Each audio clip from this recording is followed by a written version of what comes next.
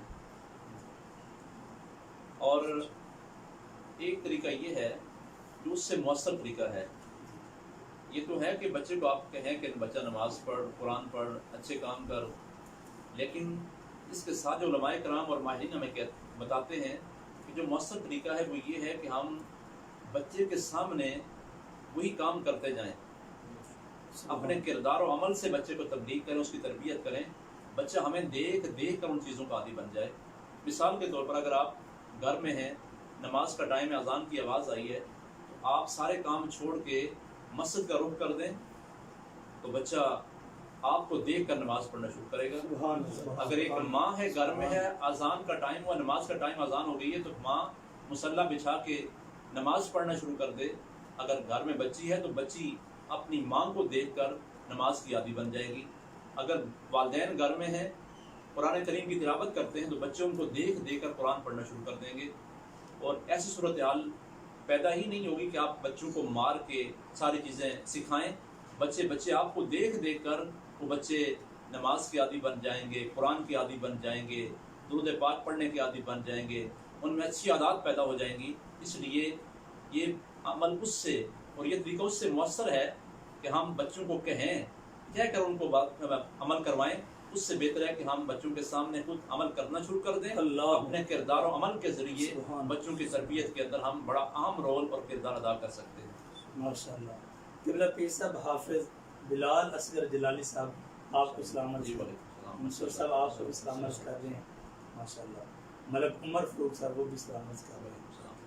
قبلہ پیر صاحب ہمارے معاشرے کے اندر آج کل یہ بھی عجیب سی بات ہے، بعض اوقات بچے ضدی ہو جاتے ہیں، ان کے اندر کوئی سختی پیدا ہو جاتی ہے، والدین ان کو سمجھانے کی کوشش کرتے ہیں لیکن وہ بات نہیں مانتے، اس کے حوالے سے آپ جی حضرت، اس کے اندر دیگر عوامل بھی ہو سکتے ہیں، لیکن جو میں سمجھتا ہوں وہ یہ ہے کہ بچوں کی طبیعت کے اندر سختی، جھگڑالو پن اور بات بات پر لڑائی جھگڑا کرنا، سخت مزاجی، یہ بچوں کے اندر اس طریقے سے بھی آتی ہے اگر والدین اپنے گھر کے اندر بچوں کے سامنے آپس میں لڑتے جھگڑتے ہیں، آپس میں گالی گلوچ کرتے ہیں، ایک سختی کا ماحول بچوں کو ملتا ہے اپنے گھر کے اندر، تو پھر بچے اس ماحول سے بہت زیادہ متاثر ہو جاتے ہیں، اور وہ چیزیں دیکھ دیکھ کر، اپنے والدین کو دیکھ دیکھ کر،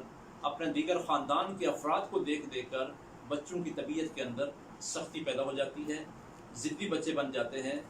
یہ چیز والدین کا کردار بڑا اہم ہے، اور وہ ماحول جس میں بچے پروان چڑھ رہے ہیں، بچوں کی پرورش ہو رہی ہے، اس ماحول کا بڑا عمل دخل ہے بچوں کی طبیعتوں کے اندر جو سختی کا پیدا ہونا ہے۔ اس لیے والدین کی خدمت میں گزارش کروں گا کہ اپنے بچوں کے سامنے، ویسے بھی علماء فرماتے ہیں کہ جب بچے کی پیدائش سے پہلے والدین کا انداز کچھ اور ہوتا ہے، لیکن جب گھر میں بچے کی ولادت ہوتی ہے، بچے کی پیدائش ہوتی ہے، اس کے بعد اولاد کے ہونے کے بعد والدین کو اپنے رویوں کے اندر تبدیلی لانی چاہیے، تاکہ ان کو دیکھ کر بچے ایسا نہ بن جائیں کہ وہ بعد میں ان کے لیے شرمندگی اور عار کا باعث بن جائیں، ان کی بدنامی کا باعث بن جائیں، اور پھر والدین بعد میں پچھتاتے رہیں کہ اب کیا کیا جائے۔ اس لیے میں پھر عرض کروں گا، جب پانی سر سے گزر جائے اس وقت سے پہلے اپنے آپ کی، ہمیں اپنی اولاد کی خبر گیری کرنی چاہیے، اور ان کو صحیح طریقے سے ان تمام چیزوں کو بروئے کار لانا چاہیے جو بچے کی تربیت کے اندر مین کردار ادا کر سکتی ہیں۔ بے شک پیر صاحب نے بہت خوبصورت باتیں ارشاد فرمائیں۔ تو میرا پیر صاحب آج کل شادی کے حوالہ سے بھی ارشاد فرمائیں، سوال پوچھا جاتا ہے کہ بہترین عمر کون سی ہے، بعض اوقات بہت زیادہ لیٹ کر دیا جاتا ہے، تو اس کے متعلق ہماری جو شریعت ہے اس کے احکامات کیا ہیں، کیا ہماری رہنمائی کرتی ہے کہ بہترین عمر کون سی ہے شادی؟ ویسے تو حضرت جو ہمیں شریعت اسلامیہ کی طرف سے احکام ملتے ہیں، اس کے اندر تو یہ ہے کہ جب بچہ اور بچی بالغ ہو جائیں تو ان کا نکاح کر دینا چاہیے۔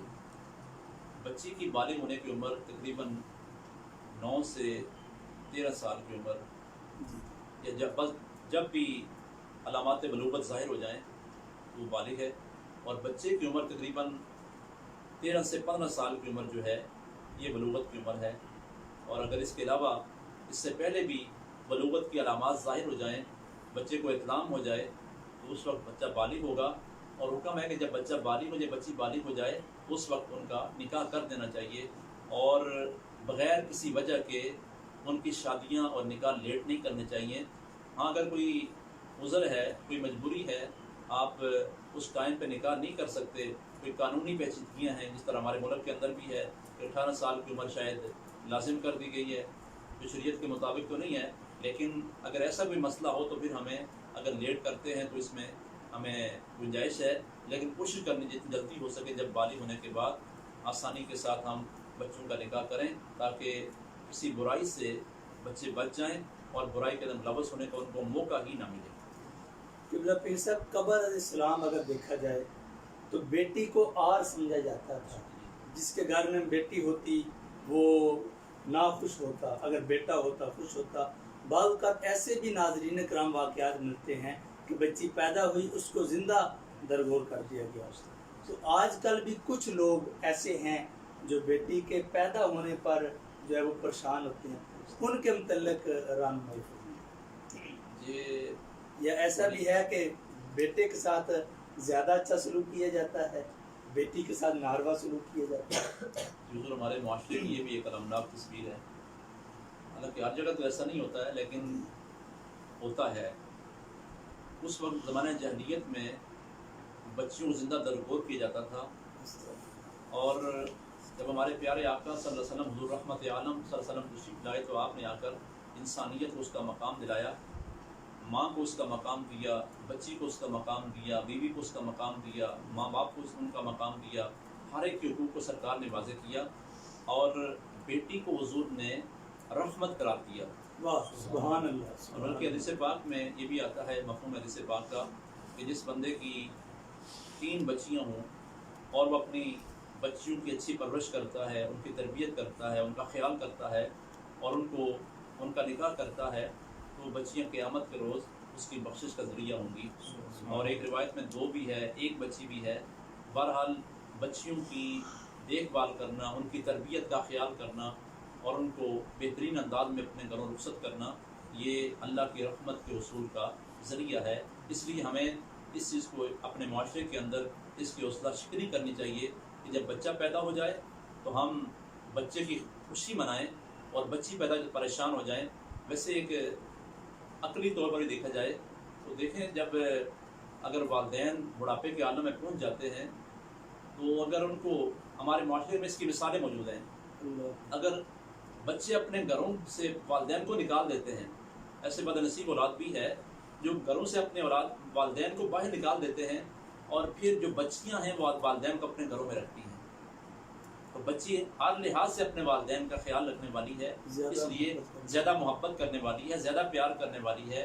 تو اس لیے ہمیں اس چیز کی حوصلہ شکنی کرنی چاہیے، اور بچی ہو جائے تب بھی وہ اللہ کی رحمت ہے، اللہ کا انعام ہے، بچہ ہو جائے تو وہ بھی اللہ کی نعمت ہے۔ اس میں کسی عورت کا، اور یہ بھی حضور ایک ہمارے معاشرے کا المناک صورتحال ہے کہ جب بچی پیدا ہوتی ہے تو جو بچی کی والد ہے وہ والدہ کو تنگ کرتا ہے، اور بعض اوقات ایسا بھی ہوتا ہے کہ اگر 2-3 بچیاں ہو جائیں تو ایسے بد نصیب لوگ بھی ہیں کہ جو اپنی بیوی کو فارغ کر دیتے ہیں، طلاق دے دیتے ہیں، کہ جس کے ہاں ہر بار بچی پیدا ہوتی ہے۔ حالانکہ دیکھا جائے تو بچی پیدا کرنا اس کے اختیار میں تو نہیں، یا بچہ پیدا کرنا اس کے اختیار میں تو نہیں ہے، یہ تو اللہ کی عطا ہے۔ وہ بچہ دے پھر بھی اس کا شکر ہے، بچی دے پھر بھی اس کا شکر ہے۔ ہمیں اس مالک کے ہر انعام پر شکریہ ادا کرنا چاہیے اور اس کی ناراضگی کو مول نہیں لینا چاہیے۔ جی ناظرین کرام، الحمدللہ ہماری اس بات پر سیر حاصل گفتگو ہوئی۔ ایک اہم فریضہ والدین کا یہ بھی ہے کہ اپنے بچوں کو حلال رزق کھلائیں۔ ایک نبی کریم علیہ السلام کا بڑا خوبصورت واقعہ، امام حسن مجتبی رضی اللہ تعالیٰ عنہ ایک مرتبہ آقا کریم علیہ السلام کی بارگاہ میں حاضر ہوئے۔ آپ کی بچپنے کی عمر تھی، حضور کی بارگاہ میں کھجوریں پڑی ہوئی تھیں اور وہ صدقے کی کھجوریں تھیں۔ امام حسن مجتبی نے ایک کھجور اٹھائی اور منہ کے اندر داخل کر لی، تو نبی کریم صلی اللہ علیہ وسلم نے کھجور کو نکال دیا، اور نبی کریم علیہ السلام نے فرمایا یہ جو ہے وہ لوگوں کے مال کا میل ہے، یہ ہمارے لیے جائز نہیں ہے۔ تو اس طرح نبی کریم صلی اللہ علیہ وسلم نے تربیت کر کے لوگوں کو پیغام دیا۔ تو میں پھر سب آپ کا اور اپنے پیارے دوست اور بھائی منصور بھائی کا بہت زیادہ شکریہ ادا کرتا ہوں کہ آپ نے خصوصی وقت نکالا۔ آخر کے اندر ناظرین کو کوئی پیغام دینا چاہیے؟ جی، میں آپ کا بھی شکریہ ادا کروں گا، اور جتنے ناظرین ہمارے ساتھ شامل ہیں ملک سے، بیرون ملک سے، ان تمام کا بھی شکریہ، اور سب کی خدمت میں گزارش کروں گا کہ ہمیں اپنی اولاد کی تربیت کا ضرور خیال کرنا چاہیے، اور اپنے اولادوں کو دینی خطوط پر ان کی تربیت کرنی چاہیے، اور تاکہ ہمارے اولاد ہمارے دنیا کے اندر بھی اور آخرت کے اندر بھی ہمارے لیے نفع کا باعث بنے اور ہمارے لیے کسی بدنامی کا ذریعہ نہ بنے۔ اس لیے ہمیں اپنی اولاد پر پورے چیک کا نظام رکھنا چاہیے۔ جب بچے اگر آپ اجازت دیں تو 1 منٹ ہے تو میں بات کر دوں اپنے ناظرین کے لیے. ماہرین کہتے ہیں کہ 3 مرحلے ہیں اولاد کی تربیت کے حوالے سے بڑے عام ہیں. پہلا مرحلہ یہ ہے کہ پہلے 7 سال ہیں، اس کے بعد اگلے 7 سال ہیں، پھر اس کے بعد جو تیسرا مرحلہ ہے وہ اس کے بعد کے 7 سال ہیں. پہلے 7 سال میں آپ بچے کو اپنی گود میں لیں، پھر اس کی پرورش کریں، اور دوسرے 7 سال میں یعنی 7 سے لے کر 14 سال کی عمر، اس عمر میں آپ بچے کو غلام بنائیں. غلام کا معنی یہ نہیں کہ اس پر سختی کریں، جبر کریں، تشدد کریں، بلکہ غلام کا معنی یہ ہے کہ اس پر احکام نافذ کرنا شروع کریں. اس کو نماز پڑھنے کا عادی بنائیں، روزے رکھنے کا عادی بنائیں، اس کو ان احکام شریعہ کا پابند بنانے کی کوشش کریں، اور پھر کام کرنے کی عادت بنائیں. یعنی کہ علماء نے لکھا ہے وہ ایسی عمر ہے جو بھی کام کہا جائے وہ کام بالکل کرے گا. اور اس کے بعد جو 14 سال سے 21 سال کی عمر ہے، اس عمر میں آپ بچے کے دوست بن کر رہے ہیں. یعنی وہ عمر بڑی خطرناک ہوتی ہے. جب بچہ معاشرے میں نکلتا ہے تو وہ دوستیاں پیدا کرتا ہے، اس کو اچھے دوست بھی ملتے ہیں، برے بھی ملتے ہیں.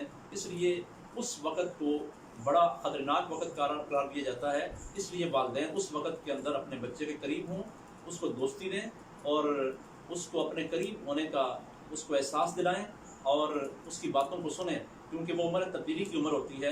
جب بلوغت کی عمر قریب ہوتی ہے تو اس وقت اپنے بچے کا آزاد خیال کیا جائے تاکہ ہمارا بچہ معاشرے کے اندر کسی بری مجلس میں نہ چلا جائے، بری صحبت میں نہ چلا جائے اور وہ اپنی زندگی کو تباہ و برباد کر دے. تو میں اپنے ناظرین کی خدمت میں یہ عرض کروں گا کہ اپنی اولاد پر پوری توجہ دی جائے، پورا خیال ان کا رکھا جائے. ان کی جسمانی ضروریات کا بھی خیال یہ ہمارے ذمے ہے، اور ان کی جو روحانی ضروریات ہیں ان کا خیال بھی ہمارے ذمے ہے.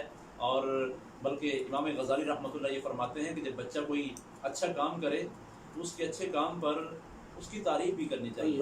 ایسا نہیں کہ بچے کو ہر وقت ڈانٹتے ہی رہیں، اس کو پریشان ہی رکھیں، ٹینشن کا شکار رکھیں. اگر آپ کے بچہ کوئی اچھا کام کرتا ہے تو امام غزالی فرماتے ہیں کہ اس کو شاباش بھی دیں، اس کی تعریف بھی کریں، اور ہو سکے تو کوئی چیز اس کو لے کر دیں جس سے بچے کا دل خوش ہو جائے، اس کے اندر مزید حوصلہ پیدا ہو کچھ کام کرنے کا. اللہ تعالیٰ کی بارگاہ میں دعا ہے کہ مالک ہمیں قرآن پر، نبی کریم صلی اللہ علیہ وسلم کے فرامین پر، صحابہ کرام کے عمل پر اور اولیاء کاملین کے نقش قدم پر چل کر اپنی اولاد کی بہترین انداز میں تربیت کرنے کی توفیق نصیب فرمائے. آمین. قبلہ پیر صاحب دعا فرمائیں ناظرین کے لیے. اللہم صلی علی سیدنا مولانا محمد وعلی آل سیدنا مولانا محمد واصحاب سیدنا مولانا محمد وبارک وسلم. الہ العالمین ہماری اس مجلس کو اپنی بارگاہ میں قبول و منظور فرما. یا اللہ جو ہم نے اچھی باتیں کی ہیں یا اللہ ان پر عمل کرنے کی توفیق عطا فرما. جو ہم سے غلطی کوتاہیاں ہوئی یا اللہ معاف فرما. ماہ رمضان مبارک کی ببرکت ساعتوں کے اندر، اس عظیم الشان پروگرام کے اندر جتنے بھی لوگ ہمارے ساتھ شامل رہے، مالک کائنات سب کی نیک جائز حاجات کو پورا فرما. یا اللہ سب کی عزت کے اندر، زندگی کے اندر، مال جان کے اندر برکتیں عطا فرما. یا اللہ ماہ رمضان کا صدقہ پوری دنیا میں جہاں جہاں پریشان حال لوگ ہیں یا اللہ سب کی پریشانی کو دور فرما. یا اللہ جو بیمار ہیں، گھروں میں ہیں، اسپتالوں میں ہیں، سب کچھ شفائے کاملہ عاجلہ مستمر عطا فرما. مالک کائنات جو اس وقت پوری دنیا کے اندر کورونا وائرس کی وجہ سے ایک پریشانی ہے، ٹینشن ہے، بے چینی ہے، بے سکونی ہے، مالک اس کا جلد خاتمہ فرما. سارے لوگوں کو جلد اپنے معمولات زندگی یا اللہ ان کو بحال کرنے کی توفیق عطا فرما. یا اللہ جو سلسلہ حاجی والا کی سرزمین پر علماء کرام کی سرپرستی کے اندر یا اللہ شروع کیا گیا ہے، مالک اس کے اندر مزید برکتیں عطا فرما. جتنے لوگ بھی ان سلسلوں کے ساتھ منسلک ہیں، مالک ان کو رزق کی فراوانی عطا فرما، ان کی مال جان کی خیر فرما، عزت و آبرو کی حفاظت فرما. یا اللہ ساری بستی پر کرم فرما. یا اللہ علماء کرام کا سایہ اور بالخصوص محسن علیہ سنت، مفکر علیہ سنت حضرت علامہ مولانا نصیر احمد نورانی صاحب، یا اللہ آپ کا سایہ تا دیر ہمارے سروں پر قائم اور دائم فرما. ہم سب کو یا اللہ دین کا کام استقامت کے ساتھ کرنے کی توفیق عطا فرما. یا اللہ جس انداز میں ہم دین کا کام کر سکتے ہیں، دین کا پیغام عام کرنے اپنے کردار ادا کر سکتے ہیں، مالی طور پر، جانی طور پر، کسی بھی حوالہ سے، مالک ہم سب کا اپنا اپنا کردار آسان طریقے سے ادا کرنے کی توفیق عطا فرما. اپنی محبت، اپنے پیارے حبیب کی غلامی اور اپنے پیاروں کا پیار ہمیں نصیب فرما. قرآن پڑھنے، سمجھنے اور اس کے مطابق عمل کرنے کی توفیق عطا فرما. ربنا آتنا فی الدنیا حسنہ وفی الآخرۃ حسنۃ وقنا عذاب النار وادخلنا الجنۃ مع الابرار یا عزیز یا غفار یا رب العالمین. وصلی اللہ تعالی علی خیر خلقہ سیدنا مولانا محمد وآلہ وصحبہ اجمعین برحمتک یا